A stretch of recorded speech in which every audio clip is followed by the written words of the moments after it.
Bonjour à toutes et à tous pour ce jeudi 15 septembre. On est très heureux d'être ensemble et je vais reprendre le cours sur la foi, là où je m'étais arrêtée la dernière fois. Euh, Vous savez que la foi vient de ce qu'on entend de la parole de Dieu. Ça, je suis sûre que vous le savez. C'est un verset très connu dans la Bible. Et si on réfléchit un petit peu, on pourrait se dire, en fait, la foi, elle vient quand on entend Dieu nous parler. C'est une autre manière de le dire, une manière peut-être qu'on n'a jamais, à laquelle on n'a jamais pensé. Mais je réfléchis à cela en me disant, la foi vient lorsque j'entends Dieu me parler au travers de sa parole. Et donc, il y a cette voix de Dieu qui va me permettre d'avoir de la foi. Alors, on va revoir cette définition que la foi, elle est la condition préalable pour voir la gloire de Dieu, parce que avoir la foi, c'est croire dans ce que Dieu peut faire. En fait, on pourrait dire d'une façon peut-être plus simple, la foi, c'est croire Dieu, tout simplement. Mais vous savez que Jésus a dit une chose, il a dit repentez-vous et croyez à la bonne nouvelle du royaume. Repentez-vous et croyez. C'est pas marqué croyez et puis repentez-vous. Non, c'est repentez-vous et croyez.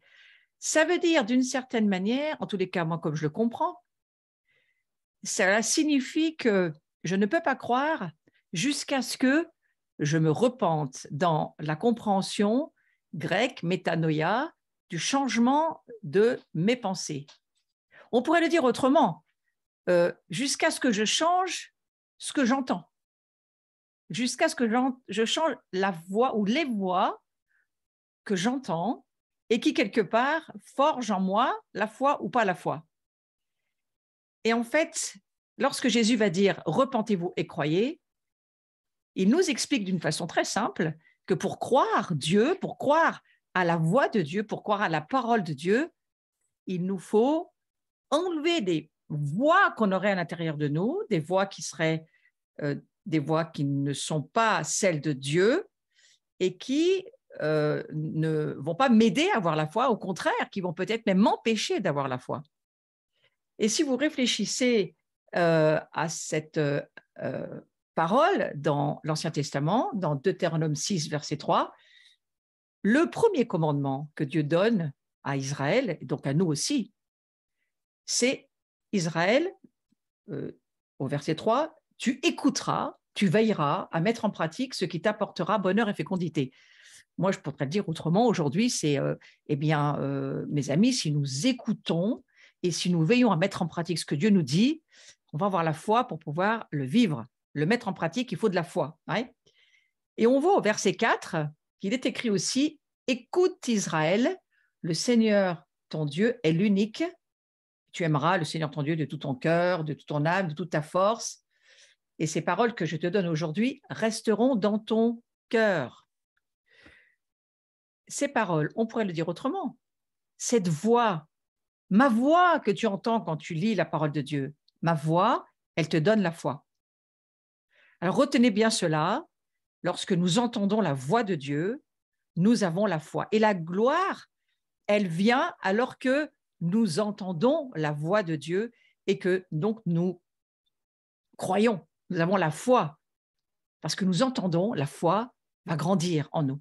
Donc vous comprenez qu'il est très très important de savoir quelle voix on entend, qui nous parle. Et puis la foi nous a été donnée pour que nous puissions aller au-delà du temporel, toucher l'éternité. Et il nous faut bien la foi pour ça.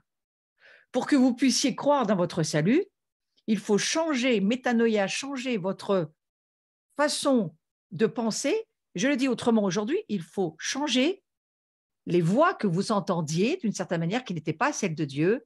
Peut-être c'était la voix de vos parents, la voix de votre environnement, la voix de ceux qui vous ont accompagné dans vos études, jusqu'à ce que vous entendiez la voix de Jésus. Même encore aujourd'hui, alors que nous entendons la voix de Jésus, nous entendons beaucoup d'autres voix. Mais la foi, elle vient spécifiquement de la parole de Dieu, c'est-à-dire du fait que Dieu nous parle et qu'on entend ce qu'il nous dit, et alors ça amène la foi. Donc c'est vraiment une condition préalable pour voir la gloire, et c'est une condition préalable dans tout ce que nous pouvons croire que Dieu peut faire. Alors, bien sûr que nous croyons avec la mesure de foi que Dieu nous a donnée, ouais, et on a tous reçu une mesure de foi, mais il va falloir grandir dans cette foi. Et je vais continuer un petit peu plus loin. J'en avais déjà parlé le cours dernier, mais j'avance un petit peu sur le sujet, parce que le Seigneur veut nous faire comprendre ce que c'est que marcher par la foi. Et marcher par la foi, vous savez, parfois on peut penser qu'on a la foi, mais ça va dépendre des voix qu'on entend. Si l'Église, si nous avions la foi dans tout ce que Dieu nous dit, dans toutes les promesses de Dieu, eh bien notre vie serait très, très différente. Et on doit comprendre l'importance de ce que les voix que nous entendons doivent être en accord avec la parole de Dieu. C'est pourquoi il faut renouveler nos pensées, c'est-à-dire renouveler ce que nous entendons, des voix que nous entendons, pour être sûrs et pouvoir nous accorder à être certains que ce que nous entendons est en accord avec la parole de Dieu. Parce qu'il n'y a que la parole de Dieu, c'est-à-dire la voix de Dieu, qui nous amène la foi. Et la Bible nous dit dans Hébreux 10, 35 que nous avons besoin de persévérance. La persévérance, j'en ai parlé le cours dernier aussi, je fais juste une petite relecture, la persévérance est extrêmement importante parce que nous sommes justes, mais nous devons apprendre à vivre par la foi. C'est pourquoi la Bible dit, vous avez besoin de persévérance, encore un peu de temps. Parce que, voilà, Jésus revient, mais entre-temps, nous avons encore du temps. Et nous avons besoin d'apprendre dans ce temps la persévérance, parce que après avoir accompli la volonté de Dieu, ça ne suffit pas d'accomplir la volonté de Dieu, frères et sœurs. Il nous faut obtenir ce que Dieu nous a promis. Donc, il nous faut d'une certaine manière avoir la persévérance par la foi pour obtenir notre salut. Oui, nous avons l'assurance de notre salut, mais nous avançons dans la révélation de notre salut. Oui, nous avons l'assurance que Dieu existe, mais nous avançons dans la connaissance de Dieu. Oui, nous avons l'assurance que Jésus-Christ, il est le Messie, le Fils de Dieu, mais nous avançons dans la révélation, nous avançons dans la connaissance. Et je vais vous dire une chose que je trouve intéressante aujourd'hui, vraiment, nous sommes rentrés dans l'ère du roi, c'est-à-dire l'année dernière, c'était plutôt la lettre bête qui signifiait la maison, toujours dans le temps de la bouche, hein, le 5780, c'est la bouche, 2, c'était bête, la maison, mais c'était aussi le fils dans la maison. Et je crois qu'on est en transition pour passer d'une gloire à une autre, d'une révélation à une autre, d'une saison à une autre, appelez-le comme vous voulez. Et d'une certaine manière, regardez ce qui se passe dans l'actualité, cette reine Élisabeth II qui vient de passer, qui est en train elle aussi de transiter, elle passe de ce monde au monde de Dieu, parce que cette reine, eh bien, elle a connu vraiment une nouvelle naissance et on le sait aujourd'hui de sources sûres qu'elle était vraiment née à nouveau et elle s'est appuyée sur la parole de Dieu et sur ce qu'elle comprenait de la Bible pour avancer dans sa vie de reine.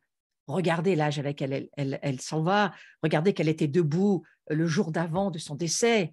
Elle n'a pas vécu comme un légume dans une maison de personnes âgées. C'est pour moi, ça montre une forme de gloire dans la vie de cette femme. Je ne la mets pas plus haut que ça. Je dis juste que c'est un signe prophétique qui est extrêmement heureux aujourd'hui parce que nous ne disons plus, et en France c'est important, vive la reine, mais nous disons vive le roi. Hein, pour les Français, c'est beaucoup mieux. Donc vive le roi. Mais pour tout le monde entier, c'est beaucoup mieux. Hein, vive le roi, ça veut dire le roi, pas le roi Charles III, parce que ce n'est pas ça qui nous intéresse, mais vive le roi des rois, le seigneur des seigneurs. Donc nous entrons dans cette ère, mais nous avons besoin de persévérance pour continuer à laisser le Saint-Esprit, avec la foi que nous laissons croître en nous parce que nous écoutons Dieu et en entendant la voix de Dieu, en entendant Jésus qui nous parle, en entendant la voix dans les cieux, il y a beaucoup de voix qui parlent, la voix du sang, il y a la voix des innocents, il y a la voix tout ce qui s'est fait en fait parle dans les cieux, et il y a surtout le sang, tout le sang des innocents qui parle, mais il y a un sang qui parle plus que tous les autres, c'est le sang de Jésus-Christ, qui parle, le sang de l'agneau, hein, nous dira le livre de l'Apocalypse, qui parle beaucoup plus fort que le sang d'Abel. Et Hébreux 12 nous en parle, dans ce passage d'Hébreux 12 qui nous dit le sang de l'agneau parle beaucoup plus fort que le sang d'Abel.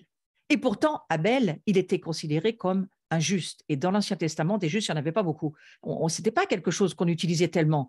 Et pourtant, il est écrit dans Hébreux 12, le sang d'Abel, le juste. Donc, d'une certaine manière, nous allons prendre de la foi en entendant cette parole de Dieu. Et je souhaite et je prie de tout mon cœur, de toute mon âme ce soir, que nous puissions tous, en entendant cette parole, cette voix de Dieu, en lisant ces Écritures, en laissant cette voix nous parler, que la foi en nous grandisse et qu'elle nous amène à pouvoir persévérer jusqu'à la fin et qu'elle nous maintienne dans l'amour, qu'elle nous maintienne dans la fraternité, dans la communion fraternelle, qu'elle nous maintienne dans la communion avec Dieu, qu'elle nous maintienne dans cette relation dont nous avons tellement besoin avec cet arbre de la vie qui s'appelle Jésus, par, bien sûr, la puissance du Saint-Esprit.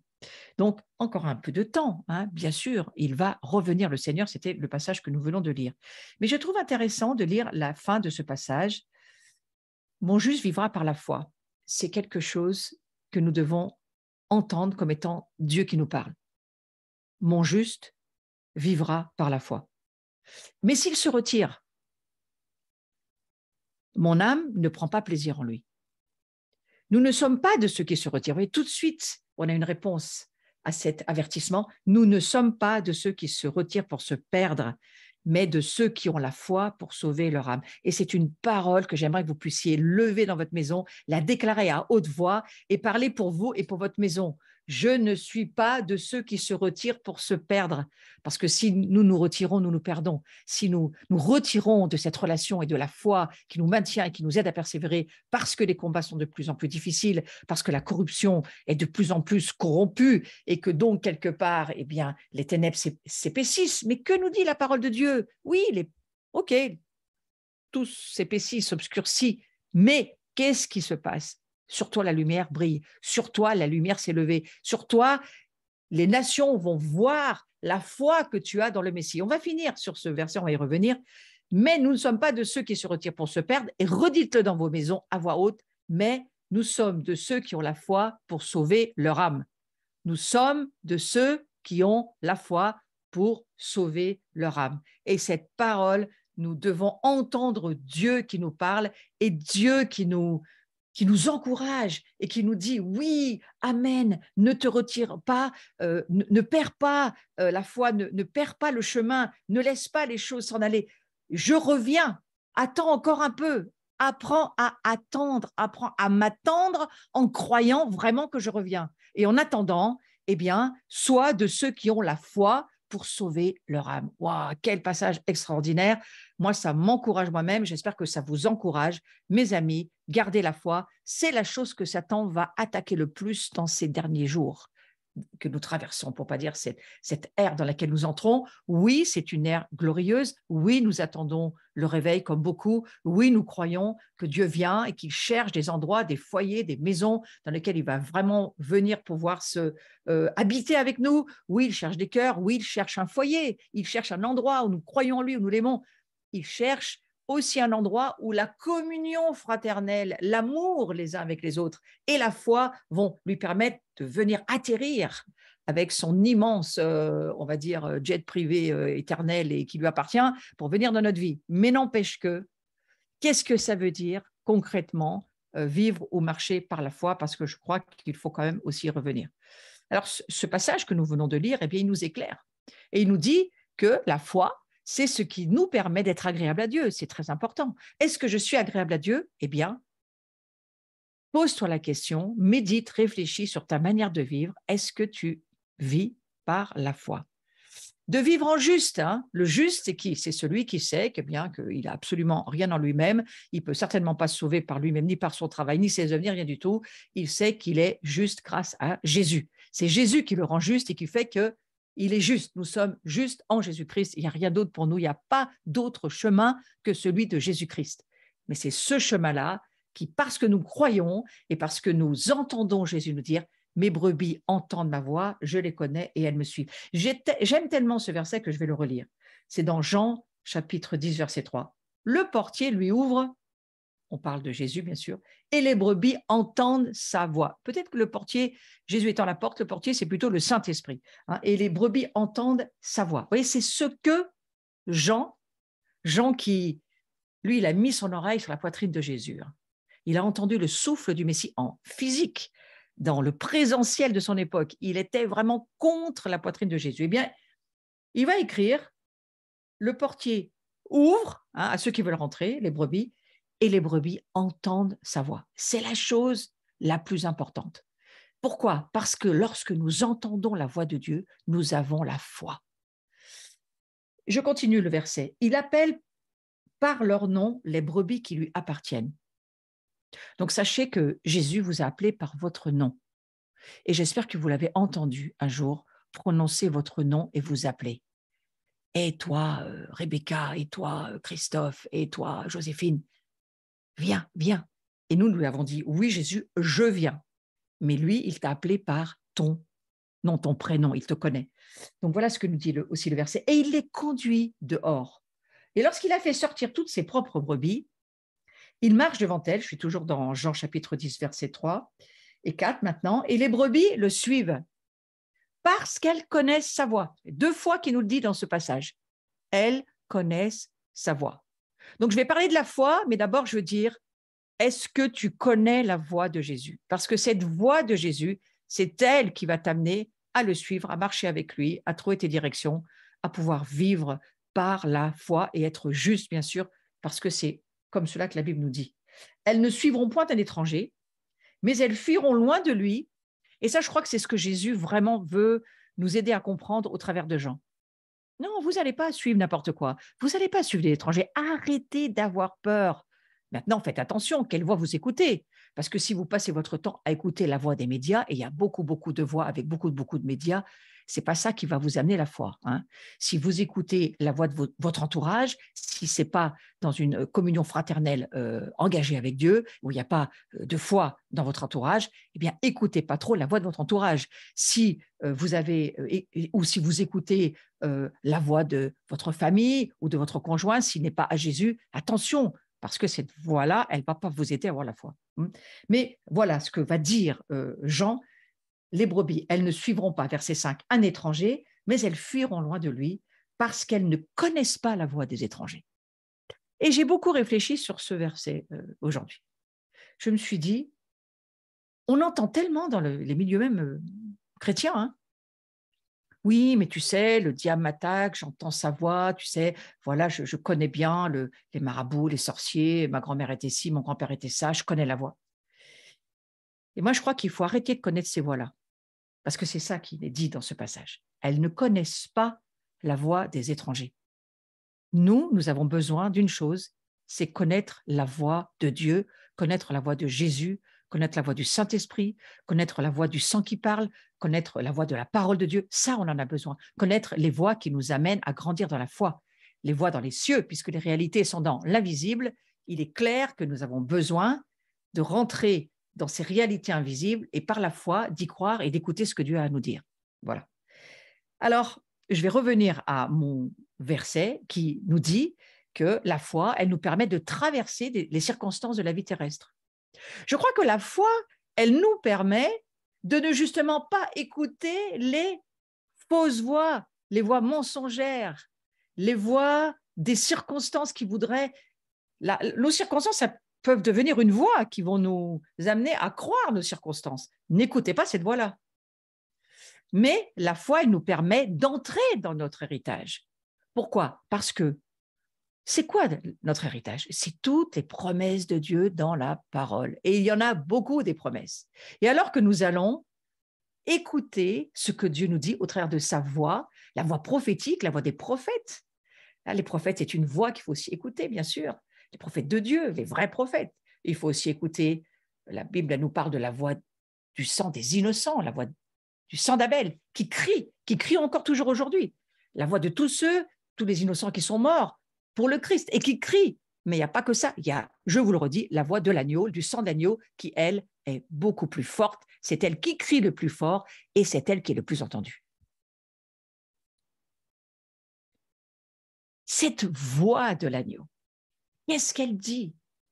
Elle dit que quoi que vous ayez fait, quoi qu'il se soit passé dans votre vie, quelles que soient les voix que vous avez écoutées, quelles que soient les voix que vous avez suivies, auxquelles vous avez obéi, aujourd'hui, vous pouvez arrêter de suivre ces voies si elles ne sont pas évidemment celles qui vous amènent à la foi et à l'évangile et à croire Dieu et qui vous amènent donc de la foi.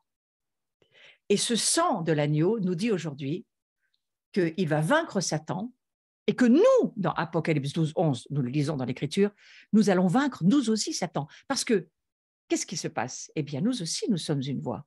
Nous aussi, nous sommes entendus dans les cieux. Notre voix est connue dans les cieux. Il y a une voix personnelle, une voix de la personne que nous sommes, qui est connue dans les cieux.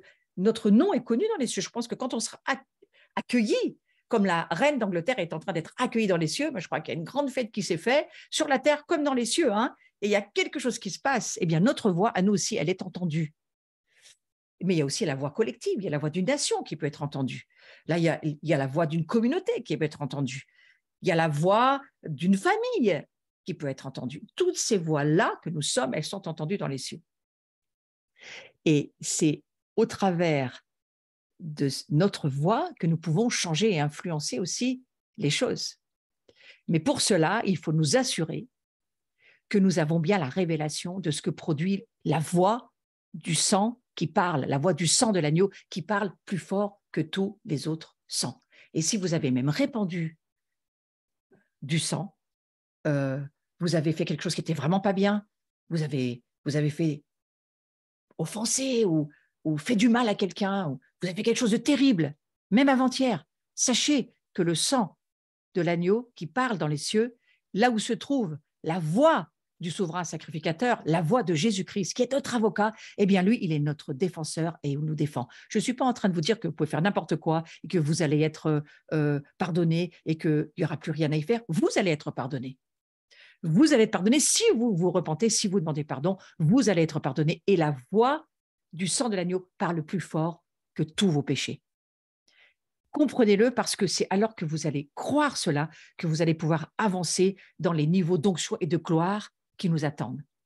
Mais je crois que pour entrer dans les niveaux d'onction et de gloire qui nous attendent, il faut avoir reçu ces certitudes par la foi dans la parole de Dieu, de qui nous sommes, de ce que produit la voix de Jésus, de ce que produisent aussi les voix de l'ennemi, et que nous avons responsabilité à faire taire, à déterminer de ne pas écouter, ça c'est notre responsabilité. N'écoutez pas ces voix, n'écoutez plus ces voix, n'écoutez plus tout ce qui vous amène dans les doutes, dans l'incrédulité, tout ce qui vous éloigne de la voix de Jésus qui, elle, vous donne la foi. Alors, on est agréable à Dieu lorsqu'on a la foi. Ça, j'y reviens, c'est un des premiers points. Nous, vivre par la foi amène un changement radical et on doit voir la différence dans notre vie. Hein, c'est le premier point. Ce qui nous permet d'être agréable à Dieu, eh bien, c'est de marcher par la foi. Nous sommes agréables à Dieu. C'est important d'y penser. Hein. En fait, on voit que dans ce livre des Hébreux, les Hébreux ont rencontré beaucoup de difficultés, mais ils ont fait le choix, hein, c'est le texte que j'ai lu la semaine dernière, j'y reviens pas, mais ils ont fait le choix dans ce texte de Hébreux 10 d'aider alors qu'ils n'avaient pas beaucoup d'argent. Ils ont fait le choix, je vais relire Hébreux chapitre 10, verset 32, ils ont soutenu un grand combat au milieu de souffrances. Est-ce que ce n'est pas votre cas? En tous les cas, c'est le mien. Moi, je combats au milieu des souffrances que moi-même je vis et je porte pour l'évangile. Hein. Mais malgré ça, je continue et je vous souhaite de faire la même chose. C'est au milieu des combats que vous soutenez, exactement comme les Hébreux, ils ont combattu avec de grandes souffrances, mais ils ont persévéré. Et le texte nous dit un peu plus loin, vous avez eu de la compassion pour les prisonniers, vous avez accepté avec joie l'enlèvement de vos biens. Oui, peut-être vous allez perdre de vos biens, peut-être vous avez même donné avec joie, c'est mieux, mais vous allez d'une certaine manière perdre certaines choses. Mais le Seigneur dit, ça compte, parce que ça veut dire que vous donnez de ce qui est Christ en vous, vous donnez de vous-même, vous renoncez à vous-même pour les autres, et ça s'appelle marcher par la foi. Donc, c'est une des choses qui est extrêmement agréable au cœur de Dieu. Ça nous permet de plaire à Dieu par notre attitude vis-à-vis de Dieu et des autres. La foi, vous voyez, c'est pratiquer quelque chose que Dieu va nous dire. C'est rarement en fonction de nous, mais c'est surtout en fonction des autres. Eux, dans ce texte des Hébreux, chapitre 10, ils ont eu compassion, ils ont aidé. En fait, ils ont fait exactement ce qu'a fait le bon Samaritain, vous voyez. Il n'a pas été comme le prêtre ou le lévite qui sont passés en regardant, en disant « moi, je ne touche pas, il y a le Covid, je ne fais rien ». Mais non, ils ont simplement dit, comme ce Samaritain, et qui pourtant n'avait pas de bonne relation avec les Juifs, eh bien lui, il a dit « moi, je vais l'aider. Moi, je ne le laisse pas comme ça, je ne le laisse pas sur la route. Je le prends et puis je vais l'aider à se relever. » Ça s'appelle marcher par la foi. Je vous souhaite d'avoir le désir de marcher par la foi de cette manière-là. Et puis, il y a la notion aussi de justice. Hein. Le juste marchera par la foi. Donc, sachez, je le redis, que Dieu nous voit comme juste aujourd'hui, par le sang de l'agneau qui parle, qui crie plus fort que tous les autres sangs. Dieu nous voit juste par l'Évangile, et ça nous permet de vivre selon la justice de Dieu. Nous ne la méritons pas, mais nous croyons par la foi que nous le sommes. Sans revenir en arrière, dans une nouveauté de vie, conforme au plan de Dieu. C'est sa grâce qui nous libère. Pour vivre juste, il faut avoir la conviction profonde que Dieu est en nous.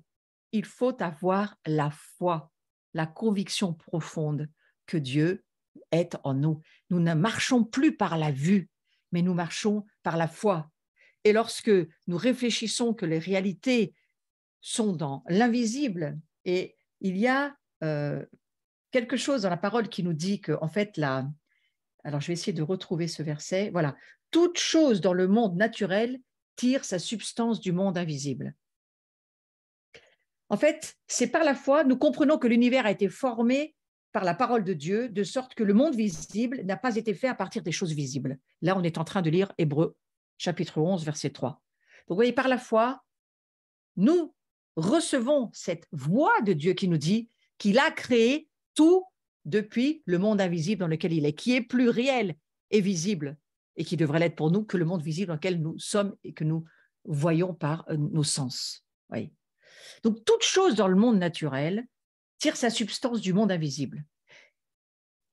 Alors, la foi, c'est quoi? Eh bien oui, c'est commencer à le croire. C'est croire cela, avoir la conviction profonde que Dieu est en nous et que ce Dieu qui est en nous, il a tout créé à partir de ce qu'il est, lui. Tout vient de Dieu, tout est créé par lui. Tout est pour lui, tout est par lui, tout est en lui. Et alors, à partir de là, la foi vient. Nous ne marchons plus par la vue, mes amis, mais nous marchons par la foi. Nous ne marchons pas selon nos pensées, je vais le dire autrement. Nous ne marchons pas selon les voix que nous entendons de ce monde, des autres, de l'environnement, des parents, même d'un pasteur. Allez savoir, il faut s'assurer que la voix du pasteur que nous entendons, c'est bien la parole de Dieu qui nous est révélée pour ce jour-là. Ouais. Il faut s'assurer de ces choses. C'est pourquoi il faut vivre une relation avec Jésus, le connaître. Moi, c'est ma prière pour vous et pour moi, le connaître, une vraie relation pour être capable de discerner c'est sa voix ou c'est pas sa voix. Parce que regardez Jésus, quand il a été dans le désert, amené par le Saint-Esprit et qu'il a été confronté à Satan. Satan, qu'est-ce qu'il a fait? Il a pris la Bible et puis il a récité la Bible à Jésus. Donc, ne vous arrêtez pas au fait qu'on lit la Bible, mais arrêtez-vous au fait que ce que vous entendez de la parole de Dieu, c'est bien la voix de Dieu, c'est bien dans ce que vous êtes en train de vivre, dans ce que Dieu est en train de vous dire, dans la saison où vous êtes, que c'est bien la voix de Dieu. Ouais. Donc, je crois que le fait de ne plus marcher selon nos pensées, les pensées charnelles, hein, c'est de celles dont je parle, mais bien des pensées spirituelles, de la voix spirituelle de Dieu, de Jésus, révélée par le Saint-Esprit, eh bien, c'est à nous de nous plier, on va dire, toute notre âme, notre entendement, notre pensée, notre volonté, nos émotions, il faut nous plier à la pensée, à la voix de Dieu. Et ne pas tenter d'enfermer Dieu dans nos conceptions. La foi, elle nous élève, elle nous libère au-delà des limites de la chair. Forcément, elle nous propulse la foi du visible dans l'invisible qui devient, invisible je parle, là où Dieu vit, qui devient des réalités spirituelles fortes pour nous. Donc ça, moi j'appelle ça marcher par la foi, par la justice de Dieu. Je suis justifié, sanctifié, racheté, purifié, glorifié par Jésus. Maintenant, la foi, elle va nous éprouver. Et Élie, le prophète puissant, il a été mis à l'œuvre lui aussi, hein, parce qu'il a voulu ramener le cœur du peuple à Dieu. Ça, c'est souvent le travail des prophètes. Élie, on le voit dans la parole de Dieu, il a été menacé par la reine Jézabel après sa victoire sur les prophètes de Baal au mont Carmel. On trouve cela dans 1 Roi 18. Il s'enfuit, il est abattu. Pour ceux qui connaissaient l'histoire, il est dirigé par Dieu vers le mont Horeb. On passe dans 1 Roi 19. Et là, Dieu va le rencontrer. Mais pour faire quoi? En fait, Dieu, il va tester la foi d'Élie.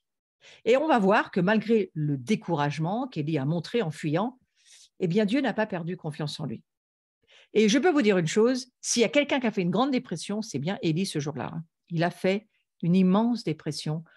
On le sent, Élie dans le texte, extrêmement déprimé. Alors, vous pouvez vous identifier à Élie et bien écouter la voix de Dieu pour vous aujourd'hui. Parce qu'au fond, eh bien Dieu, lui, même si tu es déprimé comme Élie, il ne perd pas confiance en toi. Lui, il croit en toi. Il t'a créé et il sait que par Christ en nous, nous avons la capacité, par le Saint-Esprit, c'est là où il faut mettre sa foi dans la puissance du Saint-Esprit. Lorsque nous ne pouvons plus, lorsque c'est difficile pour nous, lorsqu'on n'arrive même plus à se relever, eh bien la puissance du Saint-Esprit, elle peut faire ce que toi, tu ne peux pas faire. Et c'est là où la prière des frères, c'est où la parole de Dieu, la voix de Dieu te relève en une seconde. Parce que la voix de Dieu, elle est puissante. La parole de Dieu, la voix de Dieu, elle est puissante. Donc les épreuves peuvent nous mettre à terre. C'est parfois là où elles nous amènent, mais Dieu, lui, il veut nous relever et il veut nous faire comprendre ce que cela signifie marcher par la foi. Vous voyez, quand les amis de Daniel ont été mis dans la fournaise, l'histoire de Daniel dans l'Ancien Testament, dans Daniel chapitre 3, les 3 amis sont mis dans la fournaise parce qu'ils n'avaient pas du tout le désir, ni Daniel, ni ses 3 amis, d'écouter la voix de Nabuchodonosor. Donc, ils avaient décidé de ne pas l'écouter. Donc, cette voix-là, ils ne l'écoutaient pas. Du coup, ils se sont retrouvés dans une fournaise avec le feu. Et c'est vrai que nous, on aurait peut-être pu prier, oh Seigneur, évite-moi la fournaise, j'ai pas envie d'aller dans le feu, j'ai vraiment pas envie de vivre ça. Mais au fond, si on lit l'Écriture, on se rend compte que Dieu les a laissés aller dans la fournaise.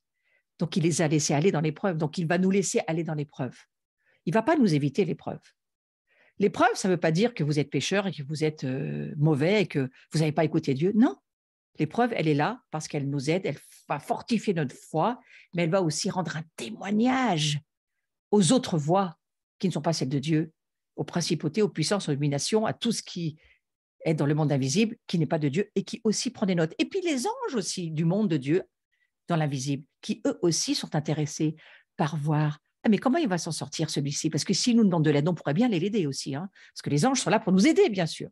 Alors, on se rend compte que les épreuves, elles sont là, comme ces 3 amis dans la fournaise, ces amis de Daniel. Et au fond, à un moment donné, le roi les laisse aller dans cette fournaise, mais à un moment donné, il se rend compte que d'abord, les gars qui les ont jetés dans la fournaise, j'ai relu l'histoire cet après-midi, les serviteurs du roi qui les ont jetés dans la fournaise, c'est ceux-là qui ont brûlé sur place. Donc, ça a dû déjà mettre un chaud, pour ne pas dire un froid, au milieu de ceux qui regardaient la situation. Hein. Et puis, autre chose, c'est que le roi, lui, il se rend compte qu'ils étaient 3 normalement. En fait, il en voit 4. Il dit, mais c'est qui ce 4e-là? Et lui, il commence à péter un câble, en fait. Hein. Le Nabuchodonosor, là, il se dit, c'est pas possible, ils étaient 3. Et c'est là où le témoignage va faire que le roi va sortir ses 3 amis de la fournaise et qu'il va plier le genou devant Dieu d'une certaine manière et reconnaître que c'est ce Dieu-là qu'il faut prier, il n'y en a pas d'autre. C'est quand même ce qu'il dit dans sa prière. Donc, d'une certaine manière, nos épreuves, elles nous servent à quoi? Comme pour Élie, elles nous servent à nous relever quand ça ne va pas. Il faut prendre ce temps, laisser Dieu nous amener là où il veut nous amener et le rencontrer. Je crois que ça a été beaucoup question de cela la saison passée, l'ère que nous quittons. Prenez du temps avec moi, restez avec moi, c'est très important. Cette année de la Shemitah, cette année où on a tout mis en jachère, cette année où il ne fallait pas trop faire de choses, il fallait essayer de passer le plus de temps possible avec Dieu parce que c'était vraiment important. Pourquoi? Parce que ça va nous permettre de traverser les épreuves, mais ça va surtout nous permettre d'être un témoin.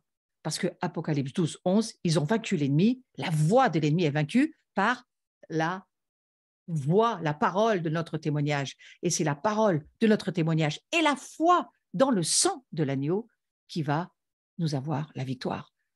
Donc, vous voyez, c'est très important de se dire que pour Dieu, parfois, je m'excuse de le dire, pourtant, moi, c'est compliqué pour moi de le dire ce soir, mais je vais dire quand même, c'est parfois un détail, les épreuves que nous traversons, c'est parfois un détail pour Dieu.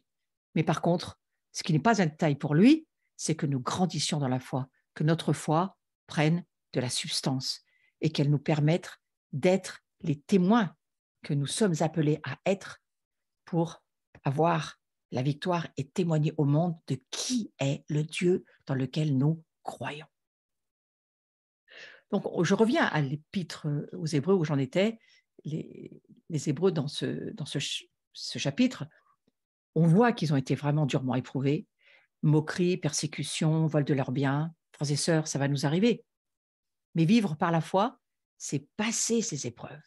Et même si on ne ressent rien, il faut continuer à croire que Dieu est là. Donc ce soir, je prie que sur ce que vous traversez, là où vous en êtes dans votre saison, si c'est une saison qui va plutôt sur l'automne et sur l'hiver, ce qui est en train de nous arriver, l'hiver risque d'être très froid, c'est clair qu'il risque d'être froid, mais nous allons traverser. Nous allons pouvoir passer de l'autre côté tout en gardant la foi. L'idée, c'est de garder la foi. Et il y a un autre point que je voudrais voir aussi par rapport à la foi, avant d'aller sur notre domaine. Ça nous permet cette fois d'entrer dans notre héritage. Ce que Dieu promet, il l'accomplit. Il y a énormément de promesses que Dieu nous donne dans sa parole et nous devons croire avec lui que nous allons pouvoir en prendre possession, y entrer, exactement comme Josué l'a fait. Josué avec Caleb, ils ont décidé qu'ils allaient prendre leur montagne et ils ont traversé ce Jourdain et ils ont appris, ils ont eu beaucoup de combats, beaucoup de bagarres. Si vous lisez l'Ancien Testament, tout le livre de Josué, il y a beaucoup de combats qui sont là, mais ils sont entrés dans leur héritage. Maintenant, entrer dans ton héritage, ça ne veut pas dire que tu vas t'asseoir et regarder le paysage, hein, et que ça y est, tout est à toi, tout t'appartient. Mais non, il va y avoir des guerres, il va y avoir des combats, il va y avoir des batailles à gagner. Ouais. Mais ces batailles, on les gagne avec le Seigneur. On les gagne avec celui qui a la voix qui parle plus fort, avec celui qui a la parole, qui a le dernier mot. Hein. J'aime bien cette émission, je l'ai regardée une fois ou deux il y a des années, je ne sais pas si elle existe toujours, parce que je ne regarde pas trop la télévision, mais je me suis souvenu de cette parole. C'est votre dernier mot. Et souvent, je me suis dit, mais c'est Dieu qui doit avoir le dernier mot, la dernière parole. C'est elle qui doit fortifier, lever notre foi. C'est très important. Donc, pour résumer, il faut bien comprendre qu'il n'y a pas de recette pour vivre selon la foi. Dieu ne veut pas que nous soyons enfermés dans les expériences du passé. J'ai presque envie de vous dire, cessez d'écouter les voix du passé. Ces voix-là, il faut les faire taire. Il faut être décidé à ne pas les écouter, c'est surtout ça, mais que notre foi soit renouvelée sur des principes divins. Le comment appartient à Dieu. Prenons conscience qu'il faut revenir à la simplicité de la foi. Les Juifs ont raté l'avènement du Messie parce qu'ils s'étaient enfermés dans leur raisonnement, dans la rigidité de leur conception, dans leur légalisme. Ils s'étaient enfermés dans leur tradition. Mais par la foi, nous devons comprendre que déclaré juste par Dieu, lui, il nous voit, non pas pour nous punir, comme l'enseignent les religions qu'on entend bien souvent autour de nous, non, mais il nous voit parce qu'il met son plaisir en nous. Et ça, croyons-le. Croyons-le par la foi. Il met son plaisir en nous. Nous sommes son plaisir.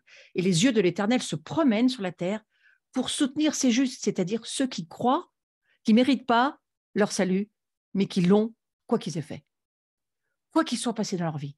Quelles que soient les voies du passé qui les ont forgés et peut-être même emmenés dans des ténèbres profondes aujourd'hui parce qu'ils ont donné leur cœur et leur vie à Jésus, le grand avocat dans les cieux, ce souverain sacrificateur, la voix de l'agneau immolé dans les cieux qui est toujours là avant la fondation du monde, elle parle toujours pour nous, elle est toujours là pour nous. Et si Dieu nous regarde, alors nous allons nous comporter pour lui d'une bonne manière. Il faut se comporter pour lui être agréable, pour lui faire plaisir, non par devoir. C'est la pire des choses que de vivre un mariage par devoir, mais par amour. Vivons notre relation avec Dieu par amour. Marcher par la foi nous libère de la peur.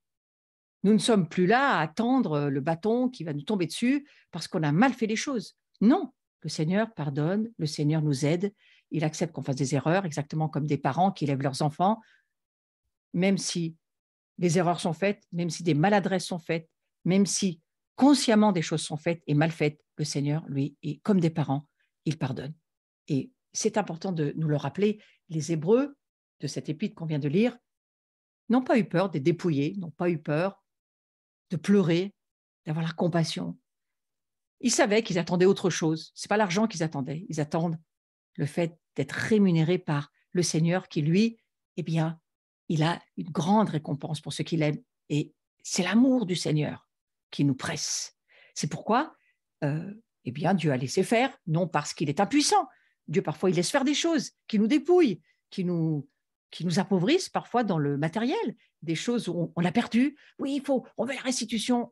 J'ai presque envie de vous dire oui, mais non. Parfois, il faut pas, ils n'ont pas demandé la restitution, là, les Hébreux au chapitre 10. Ils ont laissé leurs biens s'en aller. Ils ont dit, nous, on accepte. on accepte de donner nos biens, on accepte même d'être volé parfois, on l'accepte, on bénit le voleur, ça nous revient pas, on le bénit quand même. Mais par contre, le Seigneur le voit. Toutes les voix qui parlent pour honorer Dieu, aimer Dieu, bénir les autres, faire le bien, tout ce que Jésus nous demande de faire, la voix du Christ en nous, notre voix finalement, parce que c'est quand même notre voix. Christ est en nous, mais c'est nous qui le parlons. Hein. La voix, les paroles que nous libérons sont entendues dans les cieux. Et il n'y a rien qui échappe à Dieu, absolument rien. Donc c'est quand même très encourageant de se dire que même les situations injustes, même les injustices, même les choses qui ne se passent pas correctement autour de nous, on peut être offensé et jamais la personne nous a demandé pardon. On peut être volé et on ne nous a jamais rendu ce qu'on nous a volé. On peut être trompé et jamais on est venu s'excuser ou venir nous dire quelque chose. Et Dieu n'a pas déplacé un ange pour venir s'excuser qu'on avait vécu une injustice. Non, mais il y a quelque chose pour lequel il faut être sûr.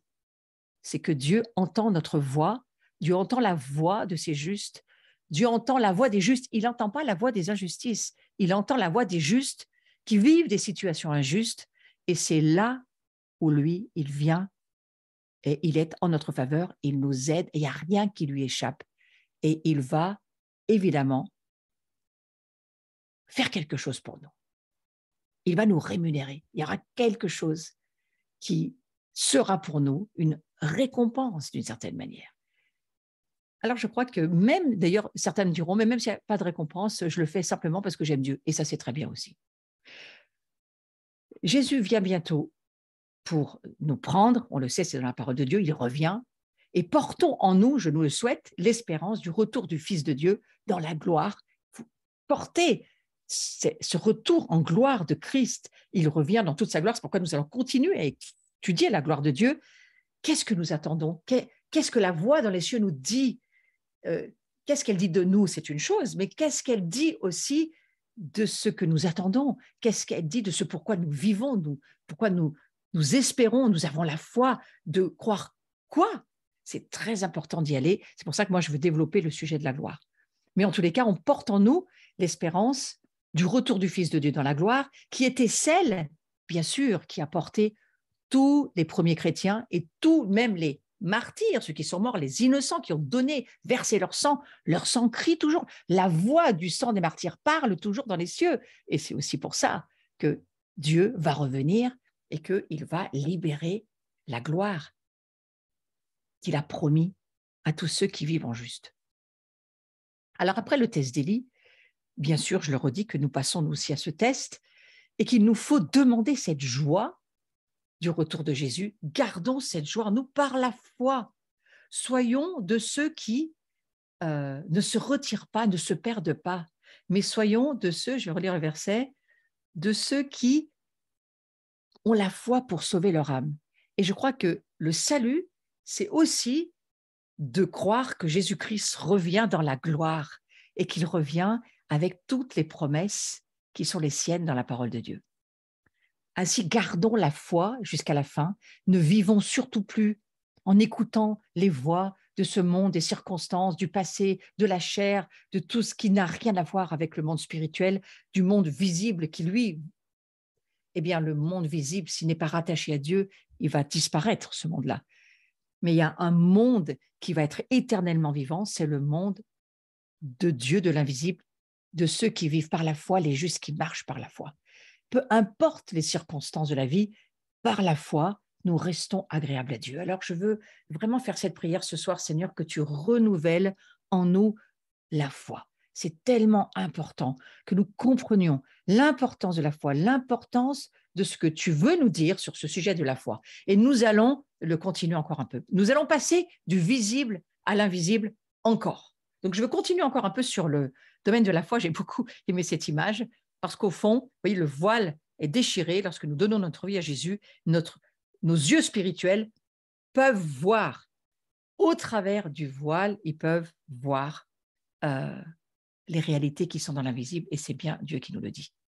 Alors, par la foi, nous comprenons. Et là encore, c'est un passage sur lequel je vais aller. Je vais rester un certain temps sur ce passage parce que je l'ai trouvé tellement intéressant. Et je l'ai intitulé « Par la foi, nous comprenons ». J'aurais pas eu tendance à dire, moi, que par la foi, nous comprenons en termes de nous comprenons, alors pas d'une manière cérébrale, bien entendu, hein, mais nous comprenons d'une manière révélation. Nous allons recevoir des révélations. La foi va nous propulser dans le monde de la révélation. Et le monde de la révélation, c'est le monde de la gloire.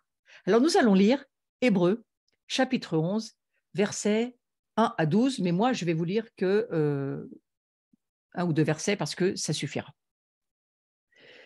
Or, la foi, c'est une ferme assurance des choses qu'on espère, une démonstration de celles qu'on ne voit pas. Pour l'avoir possédée, les anciens ont obtenu un témoignage favorable. Vous voyez le lien entre la foi et le témoignage, je viens d'en parler. Écoutez bien, c'est ce verset 3 qui m'intéresse.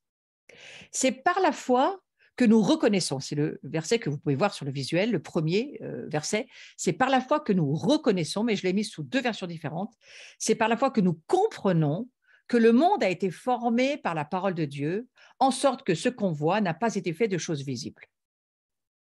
C'est par la foi que nous comprenons par la voix de Dieu, par le fait que Dieu parle au travers de sa parole, parce que Dieu nous parle, la foi fait que nous voyons, nous avons la révélation, nous acceptons l'idée, si vous voulez, on pourrait le dire comme ça, que ce que nous voyons ne vient pas du monde visible. Ce qu'on voit n'est pas fait du monde visible, ne vient pas de lui-même, ne vient pas de la matière. Ce que nous voyons dans le monde visible, nous et tout ce qui se trouve autour de nous, vient du monde invisible, je vous l'ai lu tout à l'heure. Alors, ça nous amène à quoi?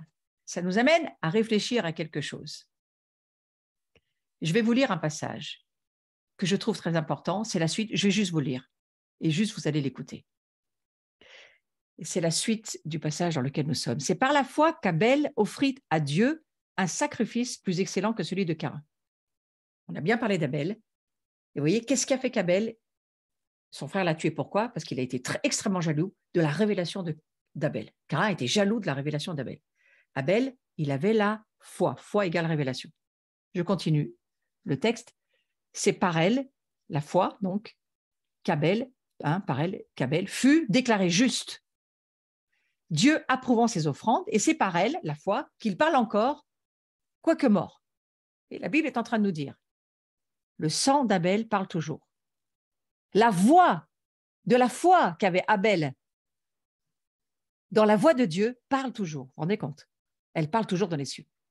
C'est par la foi qu'Enoch fut enlevé, pour qu'il ne vit point la mort et qu'il ne parut plus parce que Dieu l'avait enlevé. Car avant son enlèvement, il avait reçu le témoignage qu'il était agréable à Dieu. Or, sans la foi, il est impossible de lui être agréable, car il faut que celui qui s'approche de Dieu croie que Dieu existe et qu'il est le rémunérateur de ceux qui le cherchent. Verset 7. C'est par la foi que Noé, divinement averti des choses qu'on ne voyait pas encore, saisi d'une crainte respectueuse, construisit une arche pour sauver sa famille. C'est par elle, la foi. Il partit sans savoir. Ah non, pardon, j'ai perdu la ligne. Voilà, qu'on ne voyait pas. Et saisi d'une crainte respectueuse, construisit une arche pour sauver sa famille. C'est par elle qu'il condamna le monde et devint héritier de la justice qui s'obtient par la foi. Verset 8. C'est par la foi qu'Abraham, lors de sa vocation, obéit et partit pour un lieu qu'il devait recevoir en héritage, et qu'il partit sans savoir où il allait. C'est par la foi qu'il va s'établir dans la terre promise, comme dans une terre étrangère, habitant sous des tentes ainsi qu'Isaac et Jacob, les co-héritiers de la même promesse. Écoutez bien, car il attendait la cité qui a de solides fondements, celle dont Dieu est l'architecte et le constructeur. Ça, c'est la foi qu'avait Abraham. C'est par la foi, verset 11, que Sarah elle-même, malgré son âge avancé, fut rendue capable d'avoir une postérité parce qu'elle crut à la fidélité de celui qui avait fait la promesse. C'est pourquoi, d'un seul homme, déjà usé de corps, certains textes disent nécrosé, un corps nécrosé, ça veut dire qu'il était en train vraiment de s'en aller, ce corps-là, naquit une postérité nombreuse comme les étoiles du ciel, comme le sable qui est sur le bord de la mer et qu'on ne peut compter. Je vais revenir à tous ces par la foi. Et on va laisser la voix de Dieu nous aider à muscler notre foi. Et ça va être l'objet de la fin de ce cours et des cours suivants. Parce que la foi, c'est le fondement pour pouvoir vivre dans la gloire. Et c'est pourquoi je vais y passer un certain temps. Qu'est-ce que ça veut dire invisible? Invisible, ça veut dire qu'il n'est pas visible, ça veut dire qu'il échappe à la vue, quelque chose que nous ne voyons pas. Donc lorsque nous lisons que dans Colossiens 1,15, que Dieu, hein, il est Jésus, il est l'image invisible du Dieu invisible, on parle de Jésus là, l'incarnation, il est l'image visible du Dieu invisible, le premier-né de toute la création. Je vous redis, Jésus est l'image invisible, l'image, pardon, il est l'image. Jésus est l'image du Dieu invisible. Lorsque nous lisons les textes de ceux qui ont vu Jésus, Jésus, il est l'image du Dieu invisible.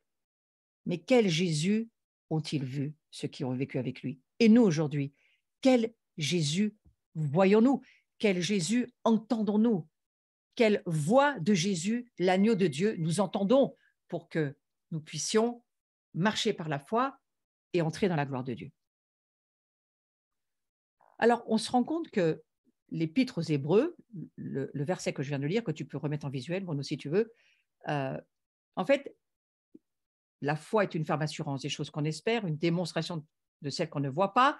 C'est par la foi que nous connaissons, nous reconnaissons, nous comprenons, c'est le même verset, que le monde a été formé par la parole de Dieu en sorte qu'on ne voit que ce qu'on voit n'a pas été fait de choses visibles. Voilà, c'est ça le verset, merci. L'Épître aux Hébreux ici utilise les termes hypostasis et enlenkos lorsqu'il est question de cette ferme assurance des choses qu'on espère. Hein. On espère quelque chose qui est là, et cette démonstration de celle qu'on ne voit pas, ce que l'on veut nous dire, c'est que derrière les réalités visibles, tangibles, quantifiables, se cache une réalité plus profonde, une réalité ultime que seule la foi peut déceler. Donc nous comprenons, ça veut dire qu'il y a quelque chose de caché pour lequel il me faudra la révélation. Parce que la gloire, c'est ça aussi. La gloire, c'est quelque chose qui est caché pour lequel il me faut de la révélation. Et je crois que nous avons besoin d'entrer dans cette ère où le roi des rois devient le roi des rois de partout dans notre vie et qui doit se révéler comme le roi pour nous. Et que d'une certaine manière, il va nous révéler les mystères qui sont cachés en Christ, le Seigneur. Cachés exactement comme il est question ici de cette foi qui, derrière les réalités visibles et tangibles et quantifiables, va pouvoir voir quelque chose, une réalité plus profonde, une réalité ultime que seule elle, la foi, elle peut voir. Vous voyez pourquoi il nous faut la foi? Il nous faut la foi pour voir ce qui est caché. La gloire, elle est cachée. Elle est cachée à ce monde, mais nous sommes appelés à la voir. Et je crois que moi, c'est la parole que j'ai entendue pour cette année que le Seigneur m'a donnée au mois de janvier. Je n'ai pas du tout compris ce que ça voulait dire. Déclare que ma gloire couvre la terre comme l'eau le fond des mers. Je dis, OK, je veux bien déclarer ça. Pourquoi faire? Et il y a très peu de temps, pour ne pas dire maintenant, où le Seigneur m'a dit, je veux que tu découvres par la foi ce que je cache pour que tu puisses voir ma gloire. Parce qu'elle est cachée, mais il faut que tu la vois. Donc, c'est par la foi que nous comprenons.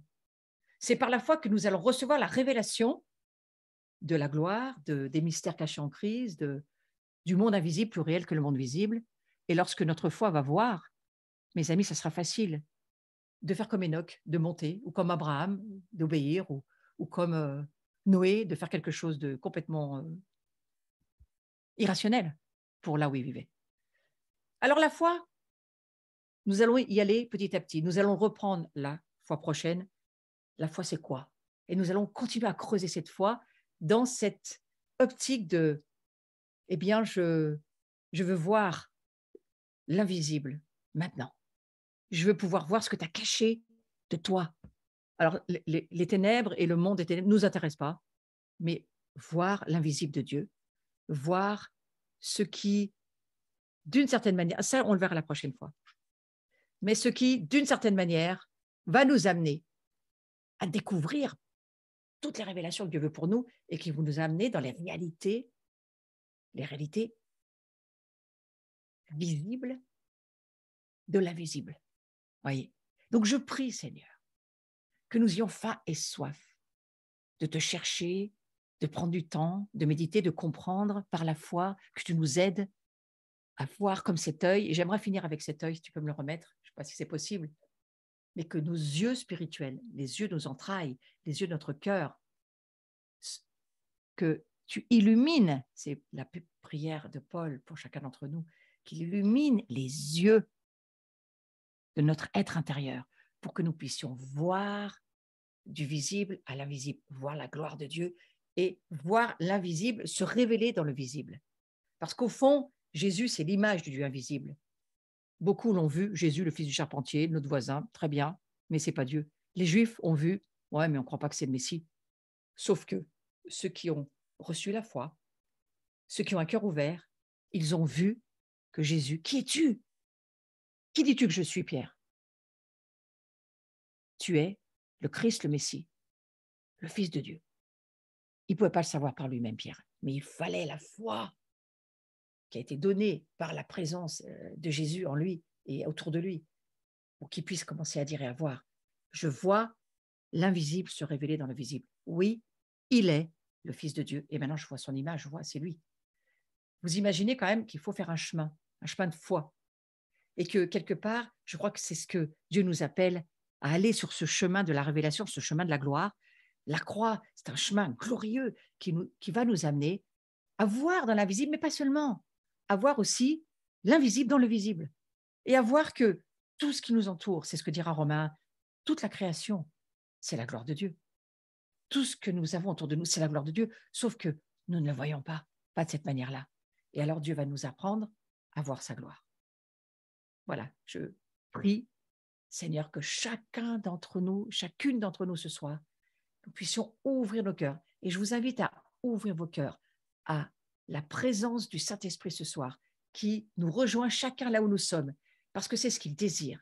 Il désire venir rémunérer ceux qui le cherchent. C'est ce que nous dit l'Écriture. Il est le rémunérateur de ceux qui le cherchent. Et Seigneur, nous te demandons de nous aider à grandir dans la foi, à nous accrocher à toi, à nous accrocher au chemin que tu es, à pouvoir entendre ta voix de mieux en mieux, de plus en plus clairement, audiblement, nous puissions entendre ta voix, parce qu'en entendant ta voix, la foi vient. Et alors la foi va nous permettre de pratiquer tout ce que tu nous demandes, d'obéir à ta volonté, de pratiquer les œuvres dans lesquelles tu veux que nous soyons, de faire ta volonté sur la terre comme au ciel, et de voir ta gloire venir nous entourer, agir en nous, autour de nous. C'est ma prière pour chacun et chacune d'entre nous ce soir, et je prie que vous puissiez, en touchant votre écran, faites un geste de foi quelque part, touchez-vous le cœur, touchez-vous quelque chose sur vous, mais que vous puissiez recevoir ce soir aussi la guérison dont vous avez besoin, la libération dont vous avez besoin. Peut-être que ce soir, vous avez besoin d'être libéré d'une forme d'incrédulité ou d'une forme de doute ou d'une forme de j'en peux plus, je suis découragé, je suis enfermé dans cette difficulté dans laquelle je suis. Eh bien, que ça craque au nom de Jésus, que le voile se déchire, que vous puissiez recevoir la mesure de foi que Dieu veut pour vous ce soir et que vous puissiez aller avancer de nouveau, marcher par une foi renouvelée, une foi rafraîchie, une foi qui vient de la voix de Dieu que vous avez entendue ce soir. Tu es à moi, tu es mon plaisir, et nous allons ensemble traverser la fournaise, nous allons ensemble traverser l'épreuve, nous allons ensemble pouvoir passer de l'autre côté, nous allons ensemble regarder et voir mes gloires, parce qu'elles sont partout sur la terre, et tu en fais partie, puisque tu es mon ouvrage. Alors, commence à te regarder aussi dans la glace et à dire « Waouh, non seulement je porte la gloire de Dieu, mais il y a de grandes chances que je sois la gloire de Dieu. » Amen. Je vous souhaite une très bonne soirée. Je vais vous quitter sur quelques petites annonces.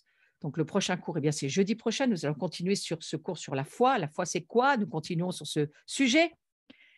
Ensuite, nous avons une célébration à l'abri en présentiel, mais aussi sur YouTube avec Steve Jaffa à 10h. Donc, nous invitons, pour ceux qui êtes loin, à vous brancher en ligne. Et puis, à ceux qui êtes prêts, rejoignez-nous, ça sera formidable. Voilà.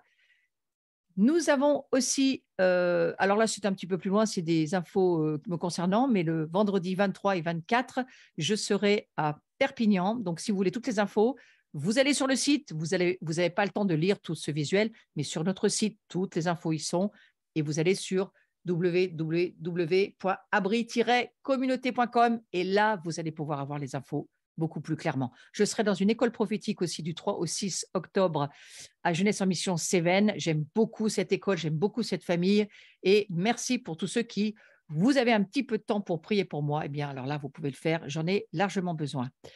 Nous nous retrouvons tous le dimanche 9 octobre à 20h30. On est tous en ligne, personne en présentiel, tous en ligne. Et nous aurons un message de David Demian, nous aurons un message de Yuval Yanet, nous aurons certainement un message aussi de Marc Blancou. Et tout ça, eh bien, c'est Dieu qui va nous parler et nous allons avoir une foi qui va grandir. Donc, voyez-vous, rendez-vous et surtout ne le manquez pas. Et nous avons aussi une date à vous proposer, 29 et 30 octobre 2022. Nous allons avoir une maison de gens, un petit week-end ensemble avec Éric Péchin et moi-même et Laurent l'Adoration. Et nous vous invitons à venir nous rejoindre en présentiel, c'est important. Il y aura sans doute certains enseignements qui seront redonnés, mais là vraiment, ces petites maisons-là, on va dire ces temps particuliers, ce sont des kéros de naissance en nous, de transformation. Et pour cela, le présentiel, c'est ce qu'il y a de mieux. Ensuite, nous avons vu que, oui, je suis invitée du 4 au 6 novembre, c'est un petit peu plus loin, mais je laisse ces informations pour ceux qui voudraient y faire passer l'info, à des gens que vous connaissez ou à des femmes qui ont besoin. C'est surtout une rencontre de femmes et ça va se passer à Notre-Dame du Moulin, le Moutier d'A1. Et c'est un week-end d'affermissement et de formation pour les intercesseurs, mais c'est toutes les femmes qui ont envie de s'engager. Voilà. Donc, bienvenue à cette rencontre. Je vous remercie, vous tous qui vous abonnez à ma chaîne. Ça monte, je prends de la visibilité. Ce n'est plus du tout le chiffre qui est écrit ici. J'en suis presque à 680, quelque chose comme ça. Et je vous remercie. Pourquoi? Parce que ça fait connaître l'Évangile et ça amène un Évangile gratuit à tous ceux qui ont besoin d'entendre la voix de Jésus changer, transformer leur vie. Merci à tous ceux qui me soutenaient. Merci à tous ceux qui me bénissaient avec des dons, avec toutes sortes d'offrandes. Moi, je vous remercie. Ça m'aide, ça me permet de faire aussi des tas de choses à côté, toujours pour le royaume de Dieu. C'est le but. Et le but, c'est que l'Évangile soit transmis. Alors, on va se dire un grand au revoir tout le monde. Moi, je vais me mettre en galerie et je vais tous vous voir et prendre le temps de vous regarder. Voilà, je vous dis bonne soirée, portez-vous bien et surtout, gardez la foi, c'est important. Soyez des porteuses de foi. Au revoir tout le monde. On peut se dire au revoir et on peut ouvrir les micros parce que je crois que Bruno a ouvert les micros. Ouais. Non, il va le faire. On va se dire au revoir, juste comme ça. Au revoir. Au revoir. Non, merci. Bye bye. Merci. Portez-vous bien. Passez une Oui. belle soirée. Au revoir Vous à aussi. chacune, à chacun. Bye bye. Au revoir. Bonne soirée. À bientôt avec joie. Oui. Merci. Au revoir.